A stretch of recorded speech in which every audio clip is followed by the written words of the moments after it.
میں نے عرض کیا تھا کہ اگر کوئی شخص صاحب علم ہو اور وہ ایک طلاق بولے اور اس کے آگے اس کی تاکید کے لیے کئی الفاظ بول دے، یعنی ایک طلاق کہہ کے پھر طلاق طلاق کہتا جائے، لیکن وہ جانتا ہو کہ میں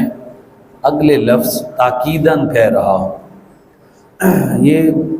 باقاعدہ طور پہ اگر نحو پڑھیں تو اس میں توابع کی اقسام ہیں، اس میں سے ایک قسم ہے تاکید، اور پھر اس کی دو قسمیں ہیں، ایک تاکید لفظی ایک تاکید معنوی ہے۔ یہ کسی دوست نے تھوڑا بہت جاننے والے نے کیا تو تب میں عرض کر رہا ہوں۔ تو تاکید لفظی کہتے ہی سے ہیں کہ تکرار الفاظ ہو، تاکید لفظی۔ تاکید معنوی کے لیے الفاظ مختصر ہیں، کل اجمع اقطع ابطع ابسع، یہ الفاظ ہیں، اور عین بھی۔ تو اس کے علاوہ تاکید لفظی یعنی لفظ کا تکرار کرنا صرف تاکید کے لیے، تو وہاں معنی مراد جو ہے وہ ایک ہی ہوتا ہے جب بندہ تاکید کے لیے بول دے۔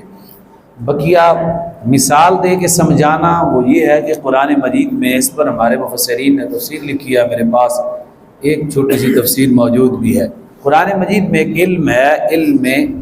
مثال، یعنی اللہ نے بہت زیادہ مثالیں دی ہیں قرآن مجید میں، یعنی مچھر کی مثال دے دی ہے، مکڑی کی مثال دے دی ہے، اور جب اللہ رب العزت نے کوئی مثال دی تو کفار نے کہا ماذا اراد اللہ بہذا مثلا، ان مثالوں کے ساتھ اللہ کا کیا ارادہ ہے؟ یعنی اللہ نے پھر فرمایا کہ میں چاہوں تو مچھر کی مثال دے دوں، فما فوقہا، یا اس سے اوپر کی مثال دے دوں۔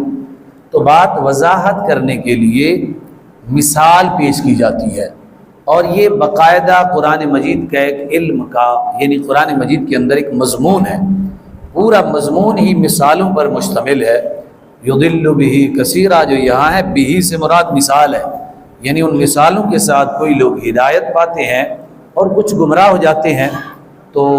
مثال دے کے بات سمجھانا ہمارے بزرگوں نے ہمیں تعلیم دی، قرآن کی بھی یہی تعلیم ہے۔ تو تاکید لفظی اگر ہو، کوئی بھی مثال دے دیں، آپ کسی کے آنے کی دے دیں، بھی فلاں آیا آیا، کسی کے کھانے کی دے دیں، فلاں نے کھایا کھایا، اور آپ کوئی بھی لفظ کا تکرار کر دیں تو اس سے مراد صرف تاکید ہوتی ہے، تعداد مراد نہیں ہوتی۔ اب بات آپ کو سمجھ آ گئی ہوگی، تاکید سے تعداد مراد نہیں ہوتی، وہ کوئی بھی لفظ ہو کائنات کا۔ میں کھڑا ہوں آپ کریں، آپ اگر 3 مرتبہ بھی کہہ دیں کھڑے ہیں کھڑے ہیں کھڑے ہیں، آپ تشریف فرما ہیں، میں کہہ دیتا ہوں آپ بیٹھے ہیں بیٹھے ہیں بیٹھے ہیں، تو اس سے تعداد مراد نہیں ہے، اس سے تاکید مراد ہے۔ تو تاکید اگر آپ طلاق کے ساتھ کوئی جاننے والا شخص ہے، یہ ہماری تمام فقہا نے اپنی کتب میں بھی لکھا ہے، تو آپ اگر کسی لفظ کے تکرار کرتے ہیں تاکید کے طور پر تو اس کو تعداد میں شامل نہیں کریں گے، وہ تکرار ہی ہوگا اور وہ تاکید مراد ہوگی۔ اللہ تعالی ہم سب کو سمجھ اور عمل کی توفیق